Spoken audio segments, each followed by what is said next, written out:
মানায় দামটা বেশি কিছু 120 টাকা নিয়েছে আর 150 টাকা নিয়েছে। তুমি আমাদের এখানে 100 টাকা পাবা ওই ইটা হাত মোজাটা 100 টাকা। হ্যাঁ না হ্যাঁ আমাদের এখানে লাগে না, আমরা তো তুলে আমাদের এখানে এটা 100 টাকা পাওয়া যাবে কিন্তু রবীন্দ্র না দেখেন তো রবীন্দ্র এটা 100 টাকা পাওয়া যাবে 75 টাকা নিয়েছে দুটো 150 টাকা দুইটা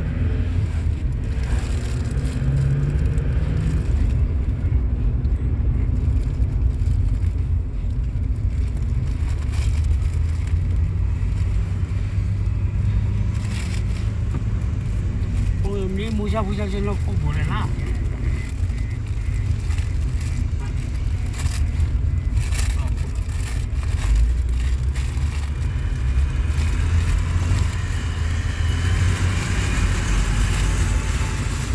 এগুলো দিয়েই থাকে এই বরফ কাটে বরফের একটা জল বাংলা থাকে। এটা কতক্ষণ লাগবে কতটা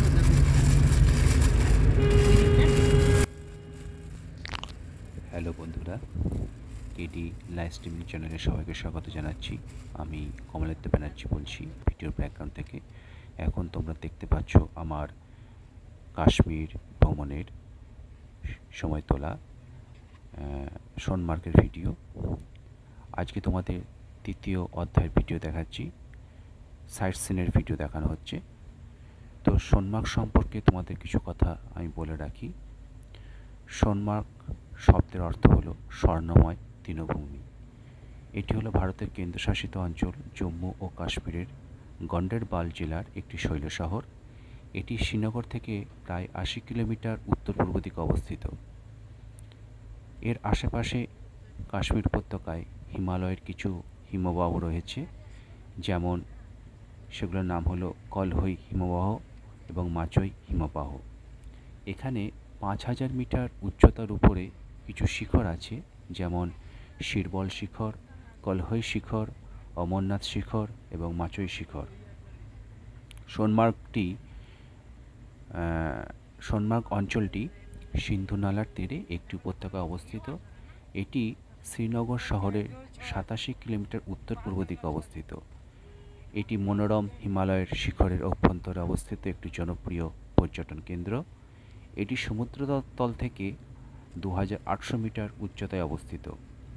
সোনমার্গ যেতে হলে সিন্ধু নালা পেরিয়ে যেতে হয়।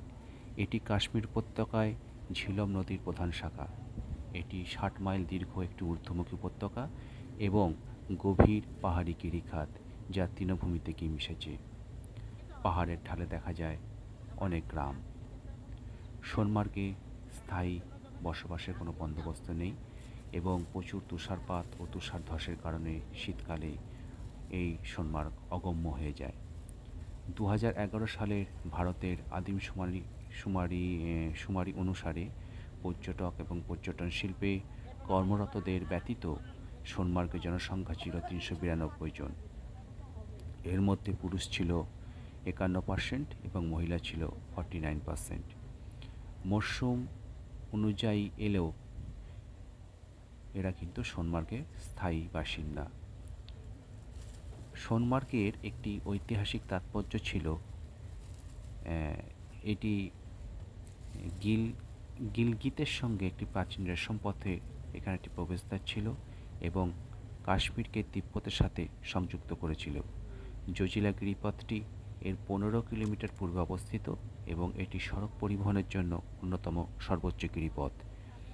NH-1D এর উপরে এটি এখনও লাদাখের একটি বেস ক্যাম্প এবং লাদাখের প্রতিরক্ষার জন্য ভারতীয় সেনাবাহিনীর কাছে কৌশলগতভাবে অত্যন্ত গুরুত্বপূর্ণ একটি জায়গা। সোনমার্গের পটভূমিতে আছে তুষারময় পাহাড়ের পেছনে সুনীল আকাশ। এপ্রিলের শেষের দিকে যখন সোনমার্গ সড়ক পরিবহনের জন্য উন্মুক্ত হয়, তখন দর্শনার্থীরা সাদা গালিচার মতো সজ্জিত তুষারের আনন্দ নিতে এখানে আসেন। গ্রীষ্মের মাসগুলিতে হিমবাহে ভ্রমণের জন্য টাট্টু ঘোড়া ভাড়া পাওয়া যায়। সোনমার্গের উচ্চতা এবং পার্বত্য অঞ্চলের জন্য এটি এমন একটি অঞ্চল যেখানে উল্লেখযোগ্য বৃষ্টিপাতের সাথে আঞ্চলিকভাবে বিরল আর্দ্র মহাদেশীয় জলবায়ু অনুভব করা যায়। সোনমার্গের গড় তাপমাত্রা 6.5 ডিগ্রি সেন্টিগ্রেড এবং বার্ষিক প্রায় 932 মিলিমিটার বৃষ্টিপাত হয়। তো এখন তোমাদের দেখাচ্ছি কেটি লাইভ স্ট্রিমিং চ্যানেলে সেই সোনমার্গের লাইভ ভিডিও দেখানো হচ্ছে। আমরা এপ্রিলের প্রায় মাঝামাঝি সময় করে এখানে গিয়েছিলাম, তাই সেরকম তুষারপাত বা তুষারধস আমাদের দেখতে হয়নি। খুব সুন্দর মনোরম পরিবেশ আমরা দেখেছিলাম। সেই মনোরম পরিবেশের মধ্যে আমরা কিছু সাইট সিন গাড়িতে করে ঘুরেছিলাম, তারই দৃশ্য তোমাদের রেকর্ড করে দেখাচ্ছি। দেখতে থাকো, সঙ্গে থাকো কেটি লাইভ স্ট্রিমিং চ্যানেল। আমি কমলেন্দু ব্যানার্জি, আসছি আবার কিছুক্ষণ পর। ধন্যবাদ। সেটা সাহসের উপর, ঠিক না?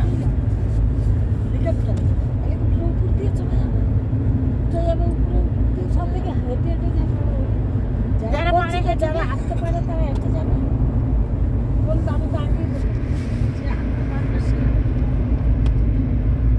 টিভির মধ্যে দেখে না এইরকম দেখালে এই লাইনের পর লাইন কি উঠতেছে না, এরকম পাহাড়ে দেখেছি।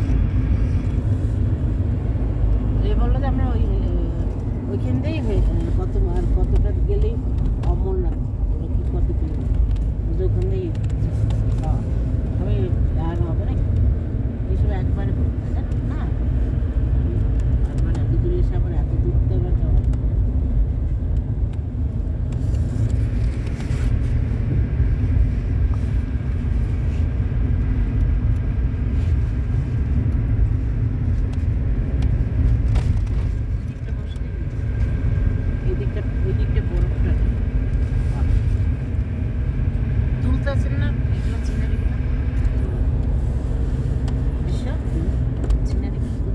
হ্যাঁ, করবো, আবার যাবো।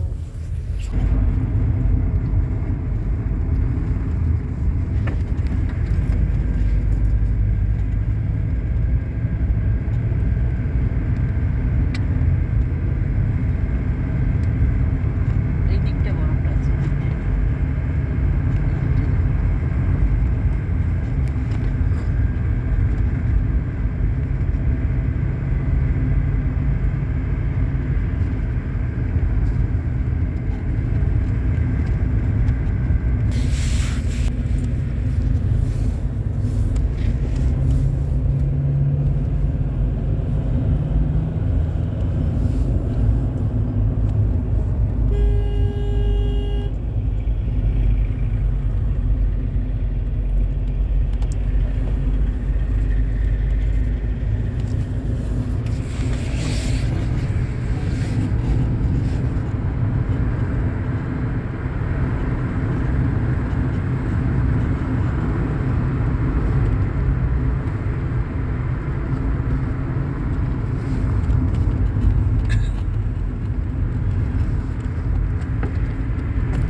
হরিদ্বারটাও যাওয়া যেমন না, জানো শুনলাম সে তো সুশ্রী হয়ে ওখান দিয়ে আবার বলে বেরিয়ে যাওয়া যায় শুনলাম, জানতে পারি কত বলে না। একজন আমার বললো যে আমরা গেলাম আমরা মুসুরি দেরাদুন, ওটা 4 ধাপ।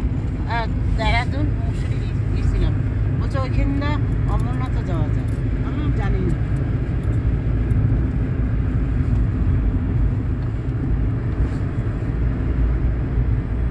কাশ্মীর আসছে এখন যে জিরায় বলতে হবে যেটা যাইনি হয়তো।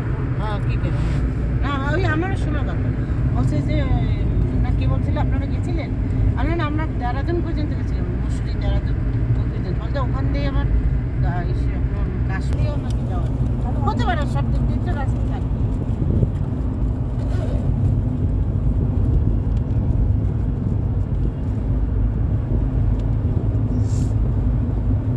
এইসব জায়গায় একবারই আসা যায়, মাঝের দরকার দিতে করেন, ফটোফট করবেন না।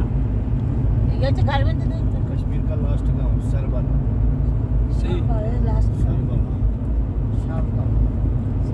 সারগাঁও বলে মাঝে দাঁড় করা যান বা তুলবেন না ফটো না ওই 5টা পয়েন্ট আছে এখানে কিন্তু এইদিকে চলতে চলতে শিবার দর্শন হয় না হ্যাঁ ওই পটগুলোই যে নেমে পটগুলোই 15 কিলোমিটার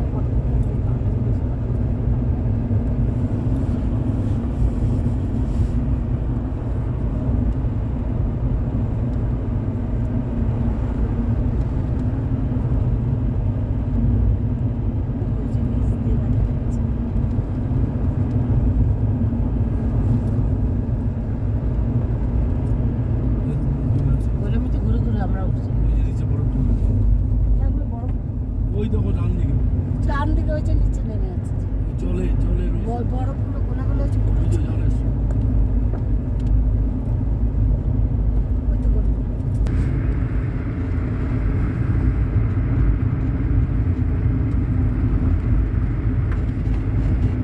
পুরো পাথরের মতো হয়ে গেছে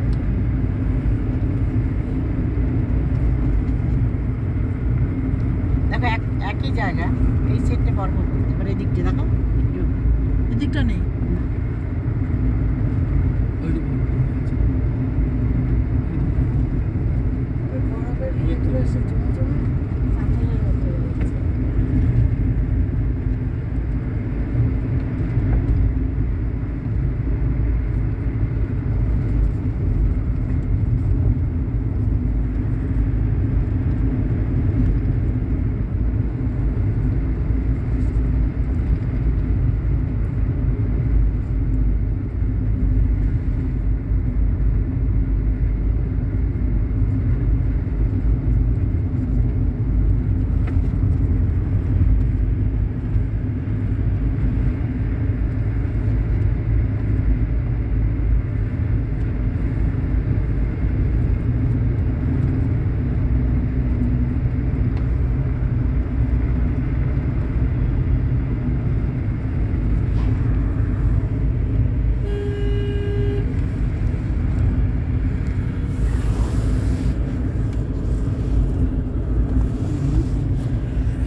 লাইন পড়ে গেছে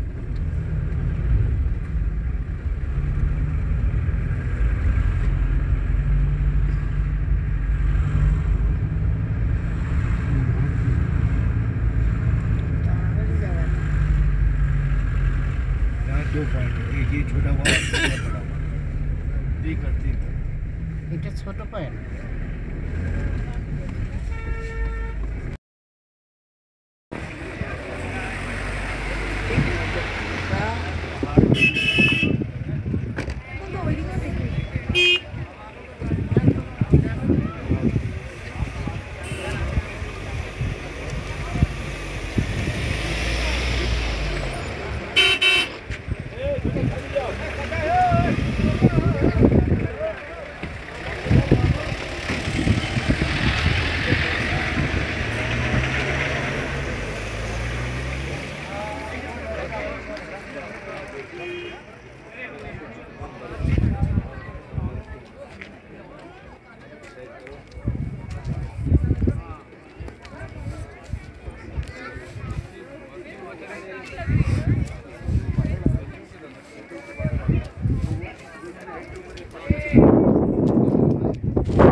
দিচ্ছি দিচ্ছি, একটু দাঁড়ান।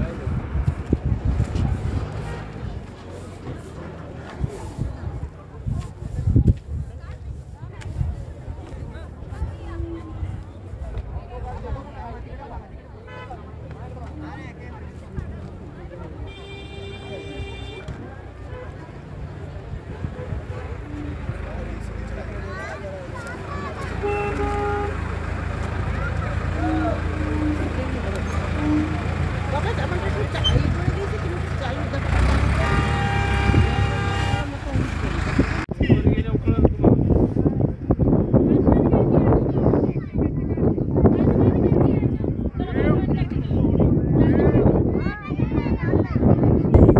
এটি লাইভ স্ট্রিমিং চ্যানেলে সবাইকে স্বাগত জানাচ্ছি।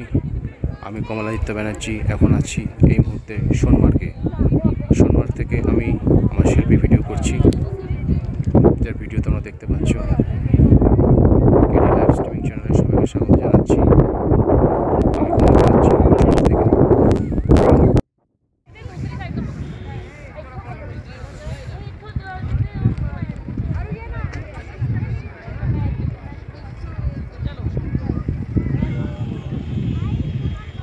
এডি লাইভ স্ট্রিমিং চ্যানেলে সোনমার্গের দৃশ্য সরাসরি দেখানো হচ্ছে। আমি কমলাদিত্য ব্যানার্জি এখন এই মুহূর্তে আছি সোনমার্গে। সেখান থেকে লাইভ ভিডিও করে দেখাচ্ছি। কেডি লাইভ স্ট্রিমিং চ্যানেলে জানাচ্ছি সবাইকে স্বাগত।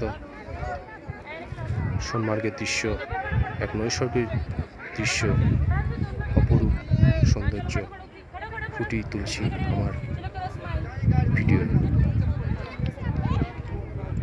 সোনমার্গ থেকে কমলাদিত্য ব্যানার্জি।